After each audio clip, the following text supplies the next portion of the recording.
Ce lundi 4 juin est un grand jour pour le président de la République, Joseph Kabila, qui célèbre ensemble avec sa jumelle leur 41e anniversaire. Fils de Laurent Désiré Kabila et de Sifa Mahania, Joseph Kabila est président de la RDC depuis 2001. Il a été élu en 2006 puis réélu en novembre 2011 pour un second mandat. Son portrait dans ce journal. Et aussi que le gouvernement de la RDC compatit à la douleur des familles victimes de la série d'accidents survenus le week-end dernier dans la capitale Kinshasa. Dans un communiqué publié hier dimanche et signé par son porte-parole Lambert Mende, le gouvernement annonce un certain nombre de mesures. Et puis, cette triste nouvelle au Nigeria, 153 morts sur le bilan du crash de l'avion de la compagnie Dara Air qui a heurté de plein fouet un immeuble de 2 étages avant de s'embraser au milieu des habitations dans un quartier populaire de Lagos hier dimanche. C'est dans un chaos total que les sauveteurs nigériens sont intervenus. Le président nigérien Goodluck Jonathan a déclaré 3 jours de deuil national. Lundi 4 juin 2012, nouvelle édition du journal. Merci de nous recevoir chez vous. On l'a lancé en début de ce journal. C'est un grand jour pour le président de la République, Joseph Kabila. Lui et sa sœur jumelle, la députée Jeannette Kabila, fêtent aujourd'hui leur 41e anniversaire. Né en 1971 à Eabora, dans les montagnes de Fizi au sud Kivu, de Laurent Désiré Kabila et de Sifa Mahania, Joseph Kabila est président de la RDC depuis 2001. Il a été élu en 2006, puis réélu en novembre 2011 pour un second mandat. Je vous propose de suivre son portrait.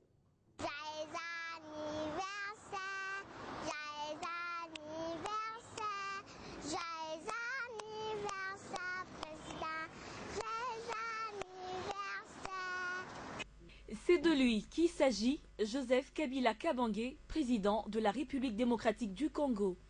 Il est né le 4 juin 1971 à Eabora dans le territoire de Fizi au sud Kivu. Jumeau à Jeannette Kabila, Joseph Kabila a passé la grande partie de sa jeunesse dans l'armée. Il a fait ses études à l'école française de Dar es Salaam avant de devenir en 2001 président de la République démocratique du Congo. Moi, Joseph Kabila, président de la République démocratique du Congo, je jure fidélité à la nation. Il organise les élections en 2006, élections qu'il remporte. Et en 2011, Joseph Kabila signe son deuxième mandat, essentiellement basé sur le social de la population congolaise. Joseph Kabila est marié à Olive Lembe, avec qui ils ont 2 enfants, Sifa et Laurent Désiré Junior. 41 ans aujourd'hui, une bougie de plus, et les Congolais partagent cette joie. Même ambiance à Télé 50 où le gâteau était partagé à cette occasion.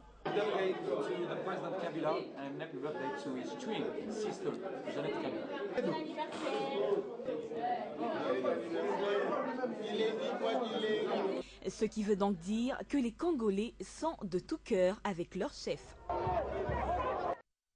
On a parlé de Joseph Kabila, parlons également de son épouse Marie-Olive Lembe qui a accordé le week-end dernier une audience à une délégation d'Israéliens. Elle a échangé avec ses experts sur l'irrigation pour alimenter la ferme présidentielle ainsi que tous les villages environnants en eau potable. C'est un reportage de Jolie Dioka et de Doudou Chamala.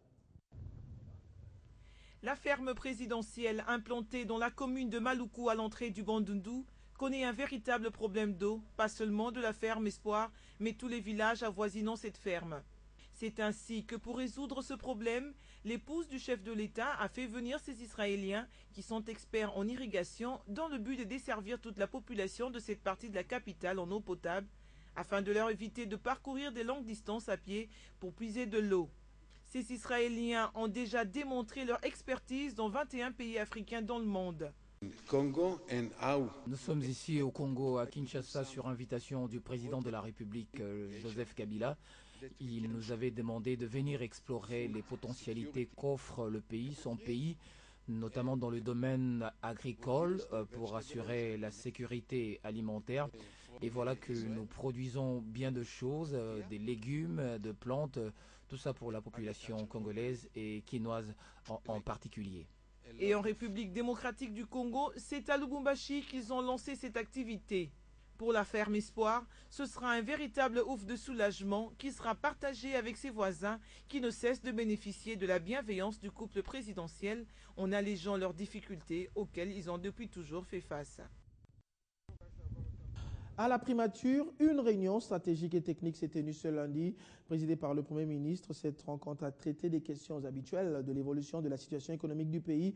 Les différents membres de la Troïka, notamment le vice-premier ministre du budget, le ministre délégué aux finances et le gouverneur de la Banque centrale du Congo, ont débattu ensemble avec le chef de l'exécutif de la situation monétaire, des finances publiques et du programme du gouvernement. Suivez à ce sujet le vice-premier ministre du budget, Daniel Moukoko. Il est au micro de Marlon Kachamou. L'exécution du budget sur base bien sûr des crédits provisoires se déroule de manière satisfaisante. Il en est de même pour l'inflation qui est complètement sous contrôle, tout comme il en est de même aussi de tous les autres indicateurs macroéconomiques qui restent bons. Les décisions phares, eh bien, on va dire que, on va continuer à rester prudent dans la manière dont nous gérons les finances publiques et dans la manière dont la Banque centrale, bien sûr, gère la monnaie. Il est également question pour la Banque centrale de faire un effort supplémentaire pour la maîtrise de la situation de son exploitation en termes de résultats d'exploitation. Tout comme aussi, il a été réaffirmé la position d'accélérer le paiement, la paye des salaires des fonctionnaires, des soldats et des policiers par voie bancaire. D'abord, il est clair que la paye cette fois-ci se fait dans le mois. Ça signifie que le mois de mai est payé courant mois de mai. Il n'y a pas de changement, par rapport à ça. Maintenant, ce n'est pas tout le monde qui est payé par voie bancaire. C'est pas non plus, si je donne un exemple, pour certaines catégories comme certains fonctionnaires dont le traitement de base est payé par voie bancaire et les primes ne sont pas encore payées par voie bancaire. Donc les efforts sont en train d'être faits, mais je peux déjà vous annoncer par exemple que pour les enseignants de l'école primaire et secondaire de Kinshasa, la paye par voie bancaire va commencer à partir du mois de juillet. Et on envisage pour les soldats et les policiers de Kinshasa de commencer la paye par voie bancaire à partir du mois d'octobre.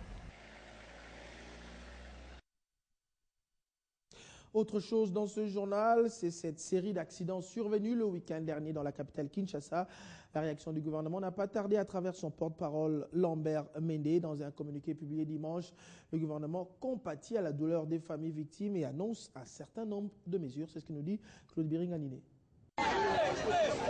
Il s'agit notamment d'une collision entre 3 véhicules dits Esprit des Morts sur le boulevard du 30 juin, d'un véhicule qui a ramassé un groupe de personnes pratiquant leur jogging sur le boulevard Lumumba et d'un 3e véhicule qui a fauché une dame traversant la route sur l'avenue des Huileries, ainsi que d'une collision de 2 véhicules au niveau des Delvaux. Bilan total, 5 morts, 17 blessés graves, 6 blessés légers, des victimes pour qui le gouvernement devrait intervenir. Le gouvernement de la République exprime toute sa compassion aux familles éprouvées par ces accidents et annonce une intervention spéciale en leur faveur, afin de suppléer aux frais funéraires et aux soins des blessés. L'état technique défectueux des véhicules, c'est parmi les raisons de nombreux accidents de circulation survenus dans la capitale, d'où cette sonnette d'alarme du gouvernement à l'endroit des usagers. Le gouvernement rappelle aux usagers qu'ils sont strictement tenus de ne faire circuler que les véhicules en bon état mécanique et de se conformer au code de la route sous peine des sanctions prévues par la loi. Dans un état de droit, nul ne peut prétendre gagner sa vie en menaçant celle des autres. Ne pas menacer la vie des autres passe aussi par une implication active du gouvernement qui promet des mesures d'encadrement pour toutes les activités sportives pratiquées sur les artères de la capitale où on annonce l'installation imminente des caméras pour la surveillance des vitesses des véhicules. Les nouvelles des provinces à présent, nouvelle offensive des FARDC lancée contre les positions des éléments Maï-Maï. Nous sommes là en territoire de Béni. L'armée régulière a attaqué et délogé les Maï-Maï dans le village de Kaniunga en chefferie de Bachou. C'était hier dimanche. Au cours de cette attaque, 6 rebelles ont été tués et un autre capturé. 4 armes AK-47 ont été récupérées. C'est ce que nous dit Martial Bendelo depuis Butembo. C'est vers 3 heures du matin que les militaires des forces armées de la République démocratique du Congo ont lancé cette offensive contre les éléments Maï-Maï dans le village de Kaniunga du côté des Voulambo, près de la localité de Mouanga, en chefferie de Bachou au sud-est du territoire de Béni. Les affrontements ont fait 6 morts dans les rangs des Maï-Maï, Un autre capturé et 4 armes récupérées par les forces armées de la République du Congo, indiquent les autorités militaires du premier secteur des FARDC, information confirmée par les sources indépendantes. À en croire le président de la société civile coordination territoriale des Béni, l'assaut de l'armée loyaliste a également mis en débandade ces éléments des forces négatives devenus une menace aux populations dans cette partie de la province Nord Kivu. Pour Teddy Kataliko, la situation est redevenue calme 1 heure après et qu'aucun mouvement de la population n'a été signalé. À la même source d'ajouter que les forces armées de la République du Congo contrôlent avec toute assurance la situation dans la région. Martial Bendelo, Butembo, Télé 50. Toujours au Nord Kivu, une démission est annoncée depuis le week-end dernier au sein du gouvernement provincial du Nord Kivu. Il s'agit du ministre provincial de la Justice et des Droits humains qui a informé son départ de l'exécutif provincial. Boniface Rukogozi justifie sa décision par une instruction qui, selon lui, serait venue de son parti politique, le Congrès national pour la défense du peuple CNDP. Encore une correspondance de Martial Bendelo.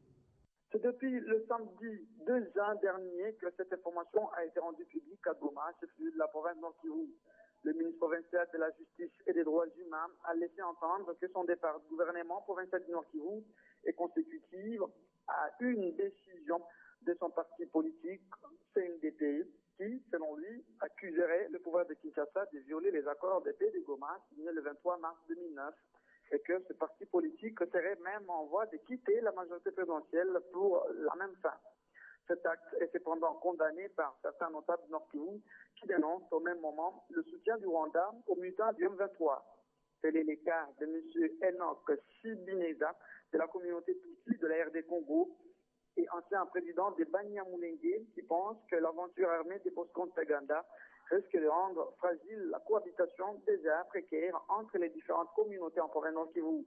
Pour l'instant, aucune réaction n'est encore enregistrée de la part des autorités provinciales qui indiquent qu'elles n'ont jamais été informées officiellement de la démission du ministre Boniface Rukogoza Tuyimbizé ni d'aucun autre membre du gouvernement provincial du Nord Kivu.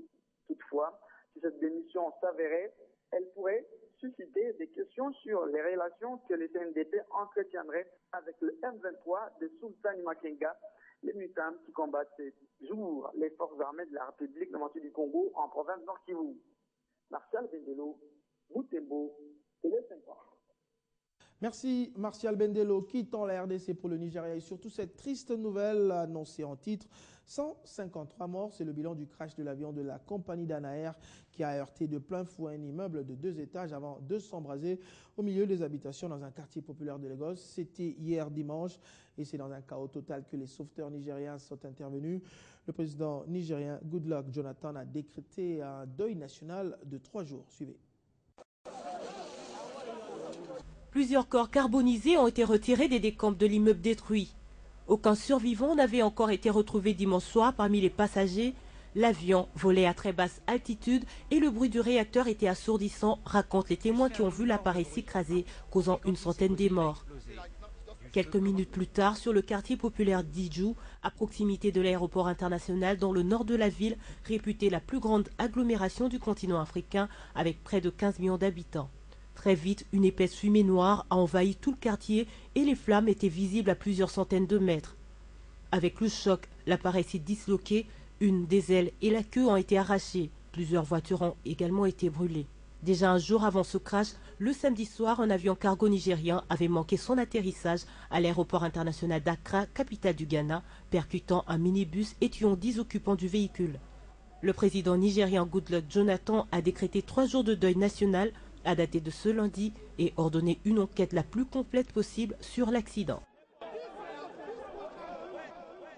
En sport éliminatoire du mondial Brésil 2014, plusieurs matchs de la première journée se sont disputés à travers le continent.